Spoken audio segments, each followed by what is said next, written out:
वारी नाही करता येत किंवा अनेक व्याप असतात, व्यस्तता असते, कामं असतात,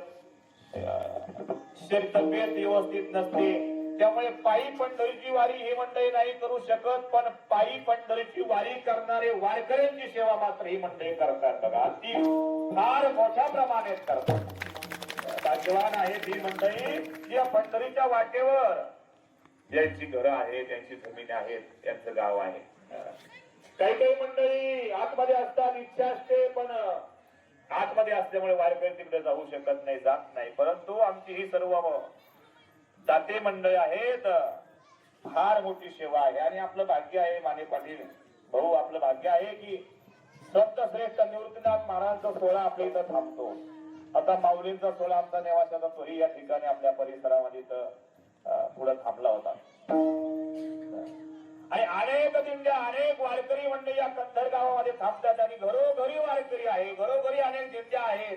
मला वाटतं असं घर नाही की त्या घरामध्ये दिंडी येत असेल, असं घर नाही का त्या घरची भाकरी आमच्या वारकऱ्याला प्रसाद म्हणून मिळत नसेल. प्रत्येक घरोघरी वारकऱ्यांना ही मंडळी भाकरी देत आहेत, भाजी देत आहेत, काही सेवा करत आहेत, ती सेवा करण्याचा प्रयत्न करतायत. का हा अट्टहास का हे करतायत तर त्यांना माहिती आहे पंढरीचे वारकरी आहेत ना ते फार श्रेष्ठ आहेत. महाराज म्हणतात पंढरीचे वारकरी ते अधिकारी मोक्षाचे अधिकारी आहेत. साक्षात पांडुरंगाचं स्वरूप म्हणजे पंढरीचे वारकरी आहेत बघा. सोपं नाही महाराज, सोपं आहे का? पायी चालणं, पाऊस आहे, चिखल आहे, कालपासून किती आपण पाहतो रस्त्याने भाऊ चिडचिड झालेली आहे. आता आपला हा रस्ता आपण चांगला करून घेतला पण तरी चिडचिड झाली. तिकडेही गावामध्ये चिडचिड आहे. येत असताना रस्त्याने खूप पाऊस, पाणी, पायी चालणं, ही सगळ्या गोष्टी सहन करत करत भगवान परमात्म्याच्या दर्शनाचा अट्टहास मला लागलेला आहे. आणि 2-3 दिवसात आपण पंढरी क्षेत्रामध्ये प्रवेश करणार आहे. आणि या पंढरी क्षेत्रामध्ये प्रवेश करत असताना आज या कंधार गावामध्ये मुक्काम आहे. आणि मुक्कामाच्या निमित्ताने अन्नदान आहे. त्या निमित्ताने अन्नदान घेत असताना आपण नेहमी सांगत असतो ज्याची खावी पोळी त्याची वाजवावी टाळी, ज्याची भाकरी खाल्ली त्याची चाकरी केली पाहिजे काही ना काही. कारण आपण जे काही भक्ती करतो ही म्हणजे आपल्याला जे अन्नदान देतात ती फुकट देत नाही, आपलं पुण्य घेत आहे. आपण जे काही पुण्य करतो तुम्ही इच्छा असतो तसं तुमचं पुण्य त्यांना मिळतं कारण की आपण त्यांचं अन्नदान घेतो. आणि मग त्यांचं अन्नदान घेऊन त्यांना आपल्याला त्या ठिकाणी पुण्य संपादन करायचं असेल तर आपल्याला सुद्धा जास्त पुण्य करावं लागेल. ठीक आहे, त्यांना काही दिलं पाहिजे, आपल्याला काही राहिलं पाहिजे तर सगळं त्यांना देऊन टाकायचं. आपण आलो पोरे चाललो पोरे असं व्हायला. आपल्याकडे काहीतरी शिदोरी पाहिजे पुण्याची. आणि भाऊ दिवसभरही भजन आपण करत असतो सारखं. भाऊ आमच्या दिंडीमध्ये एवढी आमची सगळी महाराज मंडळी आहे, आळंदीकर महाराज मंडळी आणि सर्व आमच्या गावातील असतील, परिसरातील असतील, सर्व भजनी मंडळ लांब लांबून दूरदूरून अनेक भजनी मंडळ आमच्या दिंडीमध्ये सहभागी आहेत. म्हणजे महिला मंडळी आहेत, पुरुष मंडळी आहेत. भजनाची सेवा सुद्धा मला वाटतं काही काही अशी भजन असेल दिवस दिवस त्यांना भजन म्हणायला सुद्धा हा बंद त्यांच्या वाटला येत नाही. एवढी भजनी मंडळ आहे. काल जेऊर मधून दिल्ल्यापासून पाऊस होता भाऊ, कविटगाव पर्यंत येऊस तर पाऊस होता. परंतु आमचे वारकरी गाडीत नाही बसले. आणि आमच्या वारकऱ्यांचं भजन म्हणजे एक गर्व म्हणून नाही पण स्वाभिमान म्हणून सांगायचं की वारकऱ्यांचं भजन बंद नाही. पाऊस असता तरी पखवाज आमचा गाडीमध्ये ठेवून गाडीत वाजवला. आणि पायी चालत असताना वारकरी आमच्या माता भगिनी सारखं भजन चालू करत सारखं. आज सुद्धा तिथून निघाल्यापासून गावापर्यंत येऊस तर पाऊस होता, वातावरण चिडचिड होतं. पण ज्ञानवा तुकाराम जे भजन चालू केलं ते इथपर्यंत येऊस तर भजन नंतर मग हरिपाठ आपला या ठिकाणी झाला. म्हणजे याचा अर्थ दिंडीमध्ये बाकी गोष्टी झोपायला जागा मिळेल की नाही मिळेल, खायला चांगलं मिळेल की नाही मिळेल, लिहायला कपडे चांगले मिळतील की नाही मिळेल, हा सगळी तीर्थ आपला घडतात. कधी महाराज म्हणताय चंद्रभागा डोळा देखलिया. चंद्रभागा फक्त डोळ्याने जरी पाहिली तर जगामधले अवघी जी काही तीर्थ असते ती सर्व तीर्थ सर्व तीर्थामध्ये स्नान केल्याचं पुण्य आपल्याला फक्त चंद्रभागा डोळा देखील या चंद्रभागा डोळ्याने जरी पाहिली तर सगळं घडतं. याचा अर्थ आंघोळ करायची नाही का? ते म्हणतात बरं झालं महाराजांनी सांगितलं आता गेलं फक्त पायची चंद्रभागा आंघोळ करायची काही काय अशी माठक आहे ते म्हणतात लय घाण आहे हो आंघोळच करायचे म्हणतात लय घाण आहे.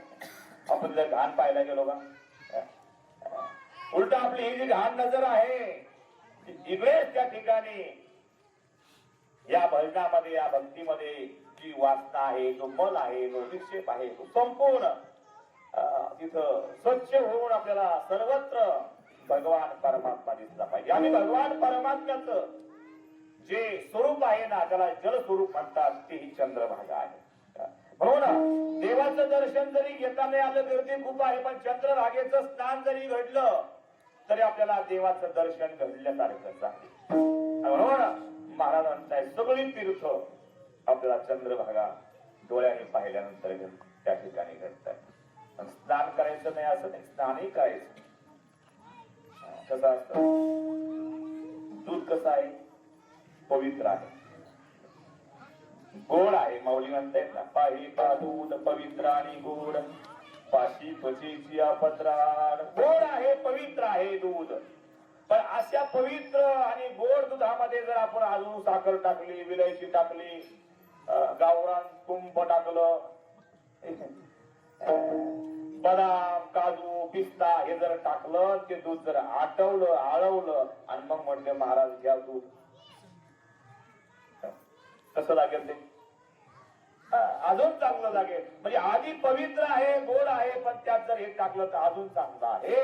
तसं चंद्रभागा डोळ्याने पाहिल्यानंतर पुण्य मिळणार ही सगळी तीर्थ घडणार पण आंघोळ केल्यानंतर अजून चांगलं आहे अजून चांगलं आहे. असं हे नाही आमच्या जगद्गुरु तुकोबारायांनी मागणीच केली. महाराज म्हणले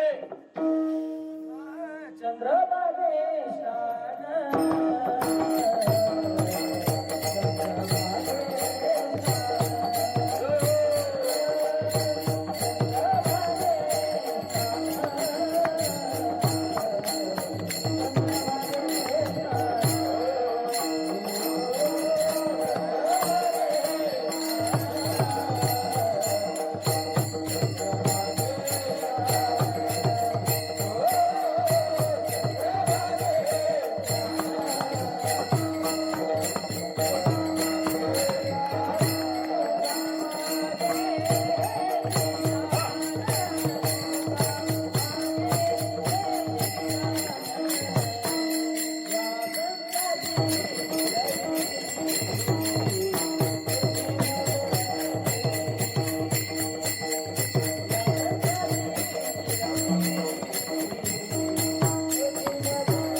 आम्हाला दान द्या की चंद्रभागेचं स्नान घडलं पाहिजे.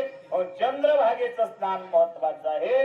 चंद्रभागा डोळ्याने जरी पाहिली तर जगातले सर्व तीर्थ घडल्यासारखं आहे. म्हणून घडली एक वेळा चंद्रभागा डोळा देखलिया अशी चंद्रभागेचं दर्शन घेतल्यानंतर ही फलश्रुती आहे. मग महाराज पंढरपूर पाहिल्यानंतर काय होतं महाराज सांगतायत दुसऱ्या चरणामध्ये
वाटे गेली दिगंतरी वैकुंठ पंढरी देखली. या पंढरपूर डोळे लांबून जर पाहिलं तर आपल्या जीवनातलं जे काही आतापर्यंत पाप केलं आहे, अवघे पाप, सर्व पाप दूर जात, निघून जात. पण पंढरी क्षेत्र डोळ्याने पाहिलं पाहिजे. आपण पंढरीला जातो, पंढरी जर आपण पाहिली, कशी पाहिली पाहिजे? पण भजन चालू आहे, कीर्तन चालू आहे, ठीक आहे, सर्व संतांचा मेळा आहे ना, तर मग लय घाणे, लय चिडचिडे, लय पाऊस आहे, चला आता घरी, अशी पाहिली तर नाही त्याला ते पाहिजे. परंतु आपण जर महाराज म्हणतायत अशा प्रकारे पंढरीचं दर्शन घेतलं तर आपल्याला आपल्या जीवनात सर्व पाप निघून जाईल. नहे अजून महिमा सांगत असताना महाराज म्हणतायत की जगातली सर्व संत मंडळीचं दर्शन आपल्याला घडल्याचं पुण्य. पुंडलिक दृष्टी देखलिया अवघ्या संता, एक वेळा भेटी पुंडलिक दृष्टी देखलिया. पुंडलिक रायाचं दर्शन घेतलं, दुरून दृष्टी टाकली तरी सर्व संतांचं दर्शन घडल्याचं पुण्य प्राप्त होते. आणि म्हणून महाराज म्हणताय जीवनामध्ये जीवनाची इति कर्तव्यता कशामध्ये असेल, जीवनाचं सार्थक कशामध्ये असेल? बंगला बांधणं म्हणजे जीवनाचं सार्थक झालं का? घर नवीन घेतलं, जमीन घेतली, प्लॉट घेतला, विहीर केली, बोर घेतला म्हणजे जीवनाचं सार्थक नाही. तर जीवनाचं सार्थक कशामध्ये असेल? महाराज सांगतायत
तुकाराम महाराज आम्हाला महत्वाचा उपदेश करत असताना सांगतायत की बाबांनो, जीवनामध्ये जीवनाची सार्थकता कशामध्ये असेल तर पंढरीची वारी जीवनामध्ये एक तरी पंढरीची वारी केली पाहिजे.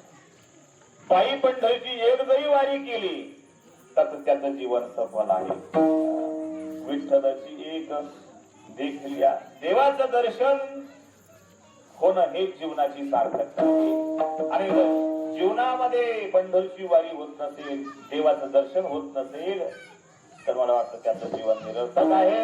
आपण आल्यानो संसारा जारी पंढरपुरा, दिनाचा सोयरा पांडुरंग, वाट पाहिली उभा भेटीची किंवा उदंड पाहिले उदंड ऐकले उदंड वर्णिले क्षेत्र महिमे, आयशी चंद्रभागा ऐशी भीमातीर, आईचा विठेवर देव कोठे असा देव. अशी पंढरीची वारी, असे संतजन, असा नामघोष जगामध्ये कुठं पाहायला मिळणार नाही. या पंढरीच्या वाटेला पाहायला मिळतो. असं अन्नदान सुद्धा भाऊ कुठं मिळत नाही पाहायला. एवढं अन्नदान जगामध्ये कुठंच नसतं. किती अन्नदान चालू आहे. प्रत्येक रस्त्याने दिंड्या आहे आणि प्रत्येक दिंड्यांना, प्रत्येक वारकऱ्यांना नाश्त्याच्या वेळेस नाश्ता, चहाच्या वेळेस चहा, जेवणाच्या वेळेस जेवण, पोटभर आहे, काही कमी नाही.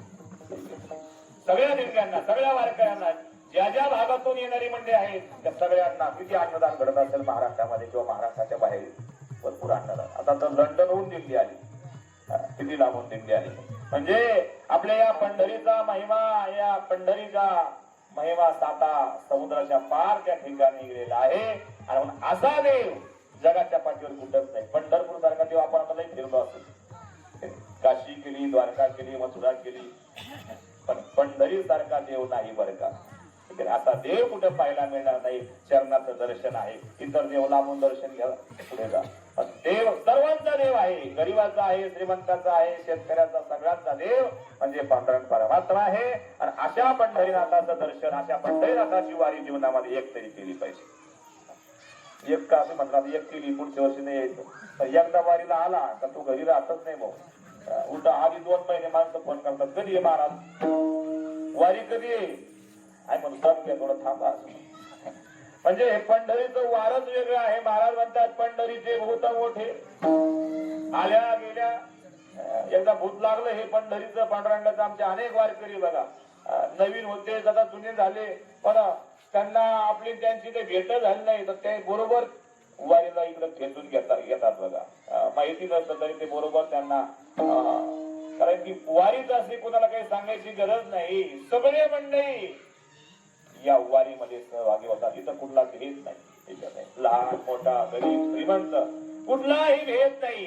सगळे फक्त वारकरी, सगळे माऊलींचे लेकर आहेत, एका कुटुंबातले आहोत. अशा प्रकारे सर्व जीवन जगत या पंढरीनाथाची वारी करतात. म्हणून महाराज म्हणतायत जन्माला आल्याचं सार्थक, विठ्ठलाची एक देखल्या तुका म्हणे जन्म आल्याचे सार्थक, अवघीच पादेले जगंतरी, वैकुंठ पंढरी देखल्या ज्ञानेश्वर.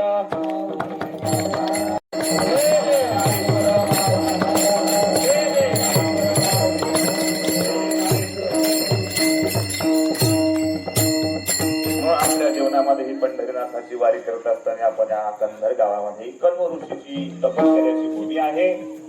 कंधर गाव आहे. या कंधर गावामध्ये आमचे गोवर्धन पाटील माने या वस्तीवर परिवार मोठा आहे.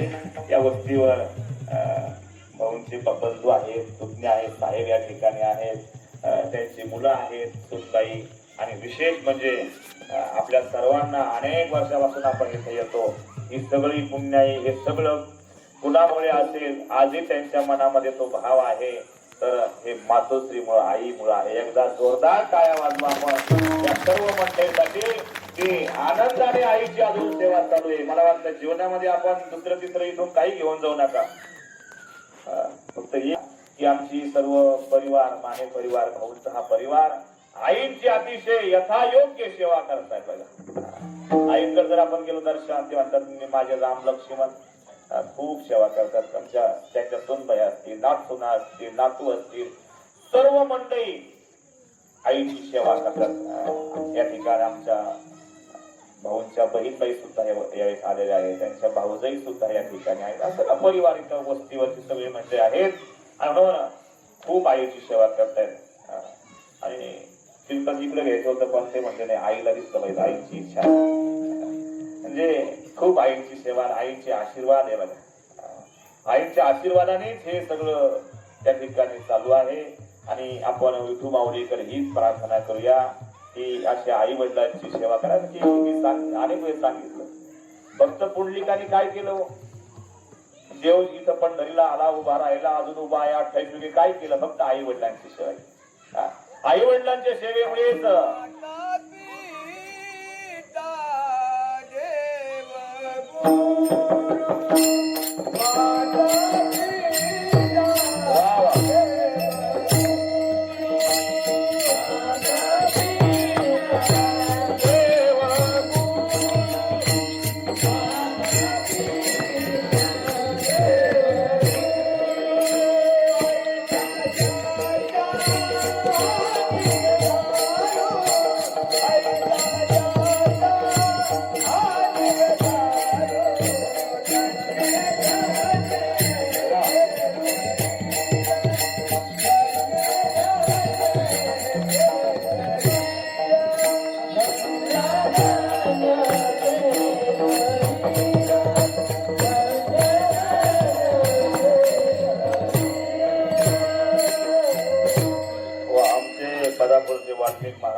माता पिता देव गुरु असा निर्धार याच्या अंतःकरणात आहे. हेच गुरु आहे, हेच देव आहे. अशा प्रकारे आई हे सर्वात मोठं दैवत आहे. अशा आईची सेवा आपल्या जीवनामध्ये करते. आईचे आशीर्वाद, आपल्या आईचे थाप आपल्या पाठीवर त्या ठिकाणी पडते. आणि असं म्हणता येईल ना, किती मोठा झाला काही झाला पण आई वडिलांचा आशीर्वाद जर पाठीवर असेल तर तो जगामध्ये फार श्रीमंत आहे. म्हणून स्वामी तिन्ही जगाचा, आई विना भिकारी. म्हणून अशी आईच्या चरणी आम्ही नतमस्तक होतो आणि माऊलीकडे प्रार्थना करूया का की या परिवाराला चांगलं आरोग्य, चांगलं आयुष्य आणि भरपूर संपत्ती आहे, अजून संपत्तीत वावर व्हावी, चांगली संपत्ती प्राप्त व्हावी. त्यांच्या कोणी अशीच वारकऱ्यांची, साधू संतांची, आई वडिलांची आणि या सर्व परिवाराची या ठिकाणी यथोयोग्य सेवा त्यांच्याकडून घडत राहावं. आणि ती सेवा करण्यासाठी भगवंताने यांना चांगलं आरोग्य, आयुष्य द्यावं अशी विठू माऊलीच्या चरणी प्रार्थना करतो. अधिक काही न बोलता सर्वांच्या चरणी विनम्र नतमस्तक होतं. वारीचं कीर्तन आहे, थोडक्यामध्ये पावसाचं वातावरण आहे, जेवण करून वारकऱ्यांना झोपायचं आणि सकाळी आपल्याला बरोबर 5:30-6 वाजता आपण लवकर निघण्याचा प्रयत्न करूया. लवकर निघूया, चहा घेऊन आपल्याला लवकर निघायचं आहे. पुढच्या सूचना आपण देऊया. कीर्तनाला आता पुरता आपण या ठिकाणी विराम देऊया. विठ्ठल जय जय.